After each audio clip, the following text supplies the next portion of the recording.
ಓಂ ಶ್ರೀ ಗುರುಭ್ಯೋ ನಮಃ. ಓಂ ಶ್ರೀ ಗಣೇಶಾಯ ನಮಃ. ಆದಿತ್ಯಾದಿ ನವಗ್ರಹ ದೇವತಾಭ್ಯೋ ನಮಃ. ಆತ್ಮೀಯ ವೀಕ್ಷಕರೇ, ನೈನ್ ಮಾಸ್ಟರ್ಸ್ ಚಾನಲ್ಗೆ ತಮಗೆಲ್ಲ ಸ್ವಾಗತ. ವೃಷಭ ರಾಶಿಯವರಿಗೆ ಶನಿ ಗೋಚಾರವನ್ನು ನೋಡೋಣ. ವೃಷಭ ರಾಶಿಯವರಿಗೆ ಶನಿದೇವರು ದಶಮದಿಂದ ಏಕಾದಶ ಭಾವಕ್ಕೆ ಸಂಚಾರವನ್ನು ಮಾಡ್ತಾ ಇದ್ದಾರೆ. ಇದರ ಫಲಾಫಲಗಳನ್ನು ವಿಚಾರ ಮಾಡೋಣ, ಇದರ ಪರಿಣಾಮವನ್ನು ವಿಚಾರ ಮಾಡೋಣ. ವೃಷಭ ರಾಶಿಗೆ ಶನಿದೇವರು ಕಳೆದ 2.5 ವರ್ಷಗಳಿಂದ ಕ್ರೀಡಾದಾಯಕ ಫಲವನ್ನು ನೀಡಿದ್ದಾರೆ. ಈಗ ವೃಷಭ ರಾಶಿಯವರಿಗೆ ಶುಭ ಕಾಲ ಅಂತಾನೆ ಹೇಳ್ಬೋದು. ಭಾಗ್ಯಕಾರಕವಾಗಿರ್ತಕ್ಕಂಥ ಶನಿದೇವರು ಅಂದ್ರೆ ನವಮ ಸ್ಥಾನಾಧಿಪತಿಯಾಗಿರ್ತಕ್ಕಂಥ ದಶಮ ಸ್ಥಾನಾಧಿಪತಿಯಾಗಿರ್ತಕ್ಕಂಥ ಶನಿದೇವರು ಆದಾಯ ಭಾವಕ್ಕೆ ಅಂದ್ರೆ 11ನೇ ಭಾವಕ್ಕೆ ಸಂಚಾರವನ್ನು ಮಾಡ್ತಾ ಇದ್ದಾರೆ. ಶುಭ ಗೋಚರಿಯ ಫಲವನ್ನ ನೀಡ್ತಾ ಇದ್ದಾರೆ. ಅಂದ್ರೆ ದಶಮ ಭಾವಕ್ಕೆ ವಿದಾಯವನ್ನ ಹೇಳಿ ಮೀನ ರಾಶಿಗೆ ಸಂಚಾರವನ್ನು ಮಾಡ್ತಾ ಇದ್ದಾರೆ. ಸ್ವರಾಶಿಯನ್ನು ತೊರೆದು ಕುಂಭರಾಶಿಯನ್ನು ತೊರೆದು ಮೀನ ರಾಶಿಗೆ ಸಂಚಾರವನ್ನು ಮಾಡ್ತಾ ಇದ್ದಾರೆ ಮಾರ್ಚ್ 29ನೇ ತಾರೀಕಿಗೆ. ಈಗಾಗಲೇ ನೀವು ಕಳೆದ 2.5 ವರ್ಷದಲ್ಲಿ ಉದ್ಯೋಗದಲ್ಲಿ ಹಲವಾರು ಸಮಸ್ಯೆಗಳನ್ನು ಎದುರಿಸಿದ್ದೀರಿ.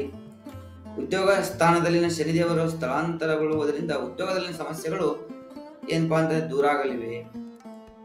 ಉದ್ಯೋಗದ ಯಾವುದೇ ಫಲಗಳು ಉದ್ಯೋಗದಲ್ಲಿ ಈಗ ಆಲ್ರೆಡಿ ಸಾಕಷ್ಟು ಶ್ರಮವನ್ನು ಕೊಡ್ತಾ ಇದ್ದೀರಿ. ಸುಮಾರು 100% ಏನಪ್ಪಾ ಅಂದ್ರೆ ಎಫರ್ಟ್ ಅನ್ನು ಹಾಕಿದಾಗ 35-40% ಏನಪ್ಪಾ ಅಂದ್ರೆ ಅದರ ಫಲ ಉಂಟಾಗ್ತಾ ಇತ್ತು.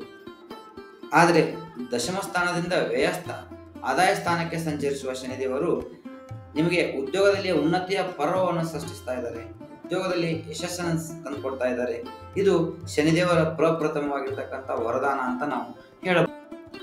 ನಂತರ ಶನಿದೇವರು ಏಕಾದಶ ಭಾವದಲ್ಲಿ ದಶಮ ಭಾವದಲ್ಲಿ ಇದ್ದಾಗ ಏನಪ್ಪಾ ಅಂತಂದ್ರೆ 3 ಮತ್ತು 12ನೇ ಅವನ 3ನೇ ದೃಷ್ಟಿಯು ಕೂಡ ಏನಪ್ಪಾ ಅಂತಂದ್ರೆ 12ನೇ ಭಾವದ ಮೇಲಿತ್ತು, ಅಂದ್ರೆ ವ್ಯಯ ಭಾವದ ಮೇಲಿತ್ತು. ಅವಾಗ ಏನಪ್ಪಾ ಅಂತಂದ್ರೆ ನಿಮಗೆ ಜೀವನದಲ್ಲಿ ಅನಾವಶ್ಯಕವಾಗಿರ್ತಕ್ಕಂಥ ಖರ್ಚುಗಳು ಉಂಟಾಗ್ತಾ ಇತ್ತು. ನಂತರ ಆರ್ಥಿಕವಾಗಿ ಹಿಂಜರಿಕೆ ಉಂಟಾಗ್ತಾ ಇತ್ತು. ಏನು ಏಳಿಗೆಯನ್ನ ಅನ್ನೋದಿರಲಿಲ್ಲ. ಆರ್ಥಿಕವಾಗಿ ಹಣಕಾಸಿನ ನಿರ್ವಹಣೆ ಅಧಿಕ ಕಷ್ಟಕರವಾಗಿರ್ತಕ್ಕಂಥ ಹಣಕಾಸಿನ ನಿರ್ವಹಣೆ ಇತ್ತು. ಆರ್ಥಿಕ ವಿಚಾರವಾಗಿ ತುಂಬಾ ತತ್ತರಿಸಿ ಹೋಗಿದ್ರಿ ನೀವು ಈ 2.5 ವರ್ಷಗಳಲ್ಲಿ. ಬಟ್ ಏನಪ್ಪಾ ಅಂತಂದ್ರೆ ಇದು ಶನಿದೇವರ ಈ ಸ್ಥಾನ ಬದಲಾವಣೆಯಿಂದ ಈ ಆರ್ಥಿಕ ವಿಚಾರದಲ್ಲಿ ಶುಭಫಲಗಳನ್ನು ನೀವು ಅನುಭವಿಸಲಿದ್ದೀರಿ. ಅದು ಯಾವುದು ಅನ್ನೋದನ್ನ ನಂತರ ನೋಡೋಣ. ಇನ್ನೊಂದು ಏನಪ್ಪಾ ಅಂತಂದ್ರೆ ಶನಿದೇವರ ದೃಷ್ಟಿ 7ರ ದೃಷ್ಟಿ ಚತುರ್ಥ ಭಾವದ ಮೇಲಿತ್ತು. ಶನಿದೇವರ 7ರ ದೃಷ್ಟಿ ನೇರ ದೃಷ್ಟಿ ಚತುರ್ಥ ಭಾವದಲ್ಲಿತ್ತು. ಅವಾಗೂ ಕೂಡ ಏನಪ್ಪಾ ಅಂತಂದ್ರೆ ಕೆಲವರು ಜೀವನದಲ್ಲಿ ಆಸ್ತಿ ಪಾಸ್ತಿ ವಿಚಾರದಲ್ಲಿ ಸಮಸ್ಯೆಯನ್ನು ಅನುಭವಿಸಿದ್ದೀರಿ, ಅಥವಾ ಆಸ್ತಿ ಕೊಳ್ಳುವ ವಿಚಾರದಲ್ಲಿ ಆಗಲಿ ಅಥವಾ ಮಾರುವ ವಿಚಾರದಲ್ಲಿ ಆಗಲಿ ಹಲವಾರು ಸಮಸ್ಯೆಗಳು ನಿಮ್ಮನ್ನ ಕಾಡ್ತಾ ಇತ್ತು. ನಂತರ ಏನಪ್ಪಾ ಅಂತಂದ್ರೆ ಈ ಶನಿದೇವರ ಒಂದು ಸ್ಥಾನ ಬದಲಾವಣೆಯಿಂದ ಅದರಲ್ಲಿಯೂ ಕೂಡ ನೀವು ಆ ವಿಚಾರದಲ್ಲಿಯೂ ಕೂಡ ರಿಲೀಫ್ ಅನ್ನು ಪಡಿತಾ ಇದ್ದೀರಿ. ಮತ್ತು ಶನಿದೇವರ 10ರ ದೃಷ್ಟಿ ಏನಪ್ಪಾ ಅಂದ್ರೆ 7ನೇ ಭಾವದ ಮೇಲಿತ್ತು. ಅವಾಗ ಏನಾಗಿತ್ತಂದ್ರೆ ವ್ಯಾಪಾರದ ಉನ್ನತಿಗಾಗಿ ಹಲವಾರು ಪ್ರಯತ್ನಗಳು ನಡೆದವು. ನಿಮಗೆ ವ್ಯಾಪಾರವನ್ನು ಡೆವಲಪ್ಮೆಂಟ್ ಮಾಡ್ಬೇಕಂತೇಳಿ ವ್ಯಾಪಾರ ಉನ್ನತಿಗಾಗಿ ಬಹಳಷ್ಟು ಶ್ರಮ ನೀಡಿದ್ದೀರಿ, ಬಹಳಷ್ಟು ಹಣ ತೊಡಗಿಸಿದ್ದೀರಿ, ಇಲ್ಲವೇ ವ್ಯಾಪಾರ ಉನ್ನತಿಗಾಗಿ ಪಾಲುದಾರರನ್ನು ಮಾಡಿಕೊಂಡಿದ್ದೀರಿ. ಆದರೆ ಪ್ರತಿಫಲ ತೃಪ್ತಿದಾಯಕವಾಗಿ ಇರಲಿಲ್ಲ. ಎಲ್ಲ ಸಮಸ್ಯೆಗಳು ಏನಪ್ಪಾ ಅಂತಂದ್ರೆ ಕಳೆದ 2.5 ವರ್ಷಗಳಲ್ಲಿ ಅನುಭವಿಸಿರಿ. ಈಗ ಶನಿದೇವರ ಪರಿಭ್ರಮಣವು ಈ ಎಲ್ಲ ವಿಚಾರಗಳಲ್ಲಿ ಧನಾತ್ಮಕವಾಗಿರ್ತಕ್ಕಂಥ ಬದಲಾವಣೆಯನ್ನ ತರುವುದಾಗಿದೆ. ವ್ಯಾಪಾರ, ಉದ್ಯೋಗ, ಭೂಮಿ, ಆಸ್ತಿ ವಿಚಾರದಲ್ಲಿ ಅಧಿಕ ಶುಭಫಲ ದೊರೆಯಲಿದೆ ನಿಮಗೆ.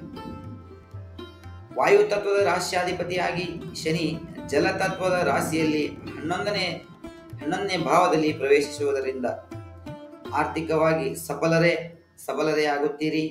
ಆದರೆ ಹಣವನ್ನು ದುಷ್ಕಾರ್ಯಗಳಿಗೆ ಬಳಸದೆ ಸತ್ಕಾರ್ಯಗಳಲ್ಲಿ ವಿನಿಯೋಗಿಸಬೇಕು. ಇದೊಂದು ವಿಚಾರ ನೆನಪಿನಲ್ಲಿಡಿ. ದೇವರು ನಮಗೆ ಕೊಡ್ತಾ ಇದ್ದಾನೆ ಅಂದ್ಕೂಡಲೇ ಆ ಹಣವನ್ನ ಧನಾತ್ಮಕ ಕೆಲಸಗಳಿಗೆ ಬಳಸ್ತಕ್ಕಂಥದ್ದು, ಇನ್ಯಾವುದು ಅವಿಚಾರ ಕೆಲಸಗಳಿಗಾಗಿ ಏನಪ್ಪಾ ಅಂತಂದ್ರೆ ಇನ್ನು ಹೀನ ಮಟ್ಟದ ಕೆಲಸಗಳಿಗಾಗಿ ಅದನ್ನು ಬಳಸ್ತಕ್ಕಂಥದ್ದಾದ್ರೆ, ಅಧರ್ಮ ಕಾರ್ಯಗಳಿಗೆ ಬಳಸ್ತಕ್ಕಂಥದ್ದಾದ್ರೆ, ಯಾಕಂದ್ರೆ ಇನ್ನು 2.5 ವರ್ಷ ಕಳೆದ ನಂತರ ಭವಿಷ್ಯದಲ್ಲಿ ನೀವು ಏನಪ್ಪಾ ಅಂತ 7.5 ಶನಿಯ ಒಂದು ಅವಕೃಪೆಗೆ ಕೊಳ್ತೀರಿ. ಅವಕೃಪೆ ನಿಮ್ಮ ಮೇಲೆ ಬರಲಿದೆ. ಅವಾಗ ಏನಪ್ಪಾ ಅಂದ್ರೆ ಈ ಕರ್ಮ ರಿಟರ್ನ್ಸ್ ನಿಮ್ಗೆ ಆಗುತ್ತೆ, 100% ಆಗುತ್ತೆ.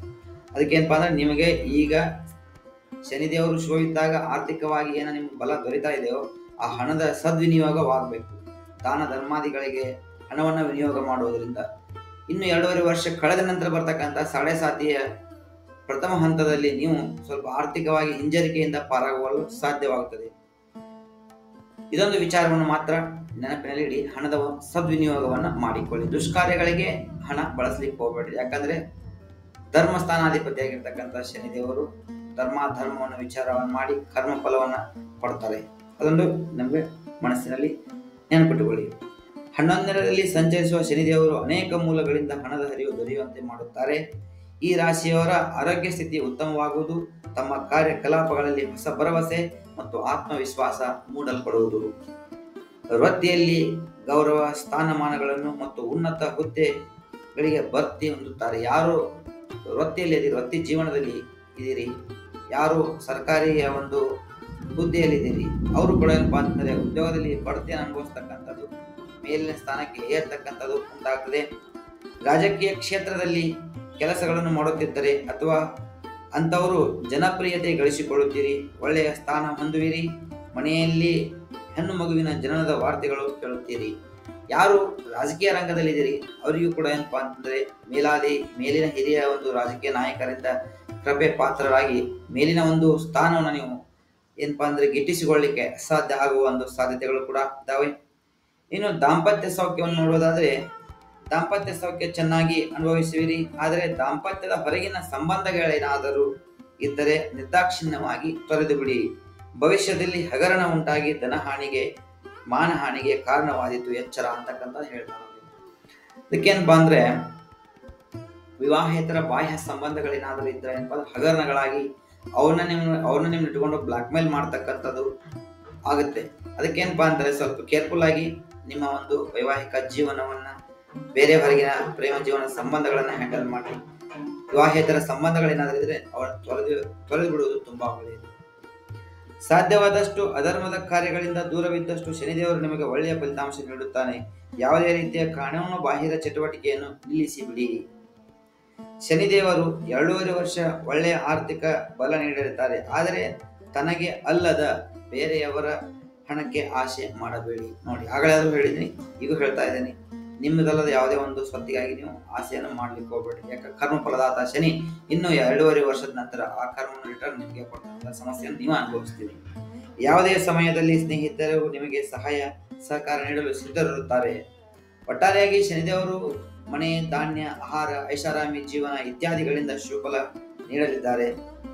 ಆದರೆ 2025 ಮೇ ತಿಂಗಳಲ್ಲಿ ರಾಹುಕೇತುಗಳು ರಾಶಿ ಬದಲಾವಣೆಯು 13 ತಿಂಗಳ ಕಾಲ ಆತಂಕಕಾರಿ ಬದಲಾವಣೆಗಳನ್ನು ತರಬಹುದು. ಈ ವಿಚಾರ ಇನ್ನೊಂದು ವಿಡಿಯೋದಲ್ಲಿ ನಾವು ವಿಸ್ತೃತವಾಗಿರ್ತಕ್ಕಂಥ ಮಾಹಿತಿಯನ್ನು ಕೊಡ್ತಾ ಇದ್ದೇವೆ. ಯಾಕಂದ್ರೆ ಈಗ ದಶಮ ಭಾವಕ್ಕೆ ಮತ್ತೆ ಮೇ ತಿಂಗಳಲ್ಲಿ ರಾಹುಕೇತುಗಳ ಸಂಚಾರ ಕೂಡ ಇದೆ. ದಶಮ ಮತ್ತು ಚತುರ್ಥ ಭಾವಕ್ಕೆ ಅವುಗಳ ಒಂದು ಸ್ಥಾನ ಬದಲಾವಣೆ ಇರುವುದರಿಂದ ಅವುಗಳ ಬಗ್ಗೆ ವಿಸ್ತೃತವಾಗಿರ್ತಕ್ಕಂಥ ವಿವರಣೆಯನ್ನು ಕೊಡ್ತಾನೆ. ಅವು ಸ್ವಲ್ಪ ಜಾಗ್ರತೆ ಅಂತ ಇಟ್ಕೊಳ್ಬೇಕು. ರಾಹು ಒಂದು ನಿಮ್ಮ ದಶಮ ಭಾವಕ್ಕೆ ಸಂಚಾರವನ್ನು ಮಾಡೋದ್ರಿಂದ ಮತ್ತೆ ಉದ್ಯೋಗದಲ್ಲಿ ಸಮಸ್ಯೆಗಳನ್ನು ಸೃಷ್ಟಿಸಬಹುದು, ಅಥವಾ ಏನಪ್ಪಾ ಅಂದ್ರೆ ಏನೋ ಒಂದು ಸಂಶಯಾತ್ಮಕ ಪ್ರಸಂಗಗಳನ್ನ ಸೃಷ್ಟಿ ಮಾಡಬಹುದು. ಆ ವಿಚಾರದಲ್ಲಿ ಸ್ವಲ್ಪ ಜಾಗೃತರಾಗಿರಿ.